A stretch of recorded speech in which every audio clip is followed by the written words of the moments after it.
Hi, Speech 1315, and welcome to Chapter 3 of our textbook, and this is the lecture video associated with it. Today, you are going to learn all about the art of listening when it comes to public speaking, so let's jump right in. I'm going to share my screen now.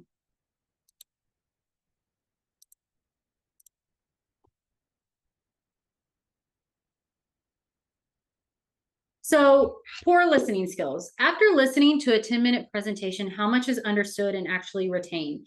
10 minutes after the presentation, it's going to be about 50%, but 2 days later, it's going to be about 25%. I read a really great book called Big Magic by Elizabeth Gilbert, and she was explaining that even when it comes to writing and reading and interpreting things, that she would write a book about. She wrote the book Eat, Pray, Love, and the book is all about like finding your self-worth and, traveling and blah, blah, blah, blah. And when she was doing a book signing, someone came up to her and was like, I was really glad that you wrote a book about divorce. And she was like, wait, what? Like, I never wrote a book about divorce. But they only took one thing out of the entire presentation. But that's because they weren't interpreting what her true message is. But there's always misinterpretation when you are presenting a message. And so it's important to be mindful of that. But it's also important to be mindful of how do you listen well so that that doesn't happen, both as the speaker and the audience members. Now, let me define and distinguish the difference between hearing versus listening. So hearing actually occurs when your ears pick up sound waves being transmitted by a speaker. So you're hearing me speak right now, right? Maybe you're in the background, I don't know, doing dishes, playing the guitar. You're hearing me, but you're not really listening to me. Listening would involve you making sense out of what is being transmitted. So you actually taking my message and interpreting it to make sense to you, that's the art of listening. A great way to kind of remember this is hearing is with the ears, listening is with the mind. So if you need to physically touch your ear and say hearing is with the ears, listening with the mind, that's a great way to distinguish the two. But how do we listen effectively?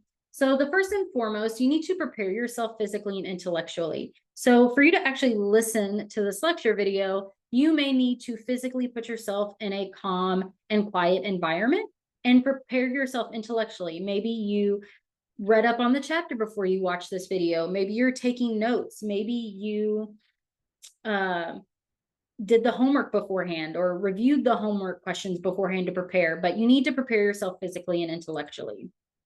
You also need to be willing to expend energy, which means that it takes energy to listen to someone. And it actually when our brains learn, it's exhausting. Like there's research to go out and that shows and supports that when we learn something, it's physically exhausting to us.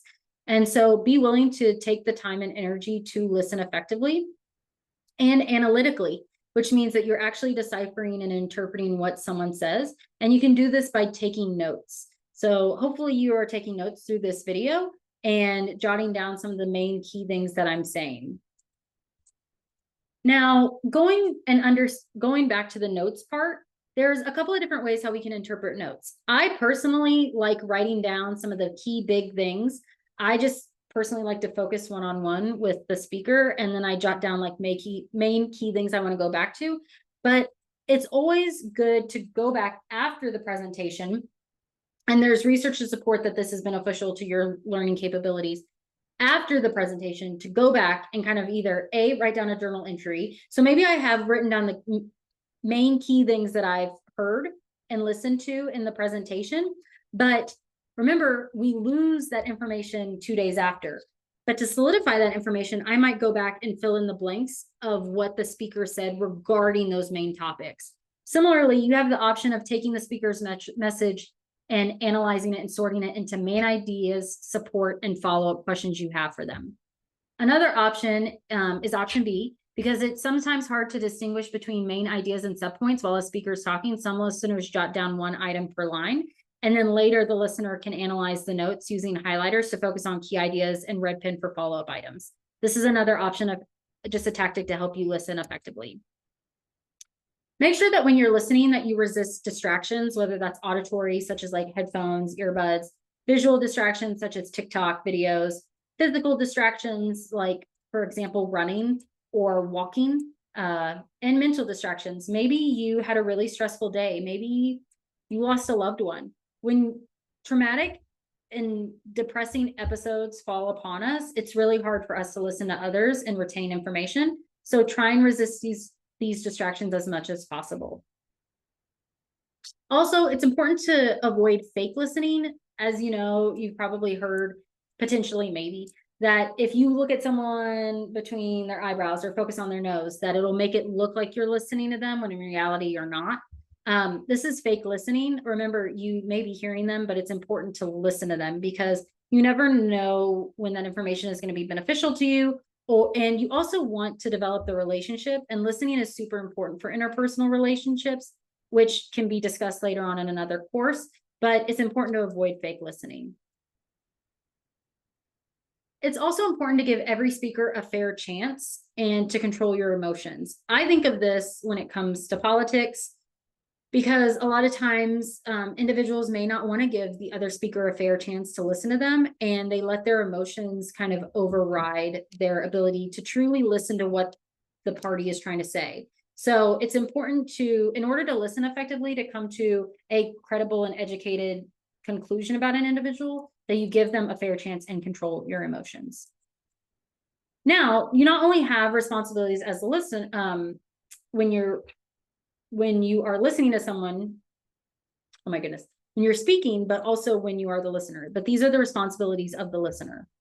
You need to show courtesy and respect to whatever they're saying, and just be mindful that they prepared their speech and have worked really hard on it as well. And you need to be, you all obviously know how hard it is to create a speech. So just be courteous and respectful of them getting up in front of a crowd of individuals and giving you their time. And then follow the golden rule of listening. And this is, listen to others as you would want them listening to you. So if you got up and spent 40 hours preparing a speech, worked really, really hard, all so that someone would listen to you, would you be upset if they didn't listen to you? Most likely. So listen to others as you would like to be listened to. Reject electronic intrusion. So please quiet your cell phones. Don't let your laptops go off when you are in the listener seat. Know that multitasking mars performance in listening. As many as people like to think that they can multitask, there's a ton of research that shows that your brain cannot do two things at one time. And I'll explain this. When it comes to presenting, and you'll see this in another lecture video that I talk about, there are two types of people. There are listeners and there are readers when it comes to presentation aids. For some of you, you have been listening to me this whole time. You have not even read the rest of the slide. Others, you were reading the rest of the slide before listening to what I had to say. And it goes to show, and there's research to support it, where people have put like EEG caps on individuals and put them in MFRI CAT scans, and I found that people cannot do two things at once. So just know that multitasking impacts your ability to effectively listen, and know that it can affect you professionally, especially in the workplace. When you're trying to do too many things at one time, you're not going to be as successful as you think you would be. Another listener's responsibility is, it's important to provide encouragement. What this means is that you need to make eye contact with the presenter. You need to nod your head, make facial expressions. These are all different ways you can provide encouragement to the speaker. Now, when you're evaluating speeches, it's important that you listen objectively. Like I said earlier, try and set your emotions and your previous viewpoints aside and listen to them from an unbiased standpoint. This is easier said than done, but try and listen objectively. And then also make sure to take notes, as I mentioned earlier. Try and look for both the positive and negative aspects of their speech. Yes, some individuals may say something that you don't agree with, but they may say some things that you do agree with. So make sure to take note of both of those. And make sure to give positive comments first, then a couple of negative comments with positive alternatives. So could you imagine if I was reviewing or evaluating you in front of the entire class, and right after your speech, I immediately went into how you need to work on fillers, you pace the room too much? It would feel kind of embarrassing in front of the rest of the classmates. In contrast, I would start off by saying, hey, I thought you did a really phenomenal job of grasping everyone's attention. Great job. And then I also really love the transitions that you used to connect your main points. However, I think that some of those were lost with your filler words. Let's work on that moving forward. Do you see how the blow of the negative comment or feedback was softened by the positive comment first? These are all things that we need to be mindful of when we're doing speech evaluations. In most cases, it's important to ignore nervousness. So if someone is nervous on stage or messes up a little bit, it's important to ignore it and just let the individual move forward. When I did my TEDx talk, there was an individual who stumbled for about a solid 30 seconds. My husband was in the audience along with my friends. They all mentioned that it was awkward, but they felt more bad for the individual than upset. And they were really rooting for him to succeed. And he ended up picking himself back up and continuing with the talk. But just know that when you do get nervous or stumble, that the audience members actually want you to succeed, because they don't like feeling awkward either. And so they want the best for you. Also, when you're giving speech evaluations, be specific. Don't just say, hey, work on fillers. What are fillers? I would say something along the lines of, work on your filler words of or, hey, I didn't really understand the transition between talking about the history of Mattel and Bratz dolls, right? Like, where did that connection come from in your speech about Barbie dolls? So be specific on your feedback when you are giving it. When you receive evaluations, it's important that you don't become defensive and try and negate everything that someone says. So for example, if I give you the feedback of, hey, I really think you should work on the filler word, it's used quite often in your speech. It's not a well put off about receptive. You're not really receiving the evaluation well when you do that. You're getting defensive, and that's not a great way for you to grow as a speaker. If there are some clarifications that are needed, it's important that you seek them and contact me or other people who evaluate your speeches to understand how you can become better. And then you always want to strive for improvement. Again, this kind of goes back to that growth mindset I was talking about, where you look at your failures as an opportunity to grow versus a time where you realize you're not good at something. As always, I'm going to conclude with tips for your career. I have quite a bit for this one. So tip number one is take notes in important conversations in small group meetings. This is really critical because you never know when this information is going to be beneficial for you later on. Secondly, learn how listeners show respect in different cultures to listen.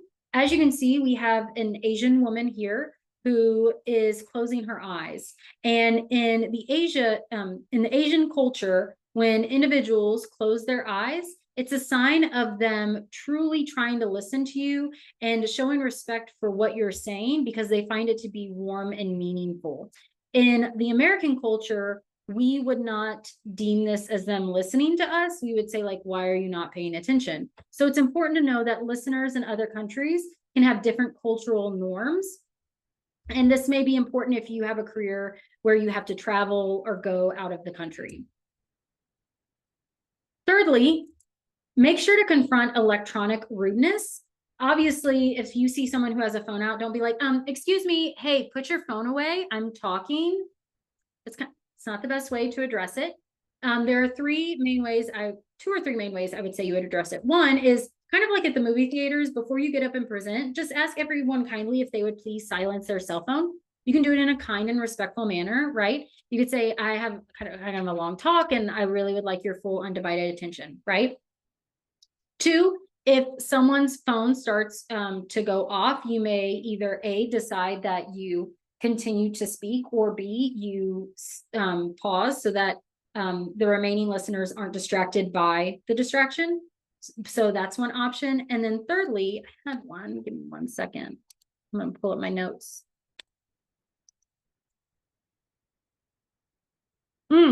Just open up with an attention getter that is super captivating to the audience, because that way it'll absorb the audience in the presentation. So always keep them engaged. Let me share my screen again.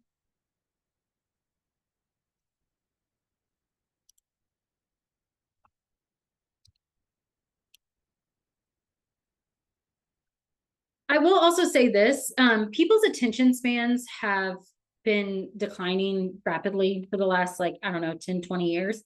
And our attention span is about 6 seconds. So the way I like to always think about it is when you start a speech, you want an attention getter that goes up, right? We grab people's attention, and then you're inevitably going to lose people's attention as you continue to speak. But it's important that you continue to grab their attention throughout the remainder of the speech. I call these mini attention getters. So, for example, I may ask at the beginning of the speech, do you really know your neighbor? Or do you think they're a psychopath, right? How often have you gone out? I might have this rhetorical question, open attention getter about knowing your neighbor. And my whole speech is about the importance of like connection and having close relationships with people around you, right? But later on in my speech, I'll be like, did you know that? If someone hasn't been listening, I may grab their attention with another question, right? So you want to grab people's attention regularly throughout the speech. And then finally, express appreciation to a speaker. Make sure that you stand up and applaud them. Like I said earlier, these individuals maybe spent hours preparing the speech, and they may have gone to speaking coaches and just really given you their time, and time is so valuable. So just express appreciation for the speaker actually taking the time to do the speech. With that being said, I want to thank you for taking the time to listen to this speech, and I will see you in the next lecture video. Have a great rest of your day. Bye.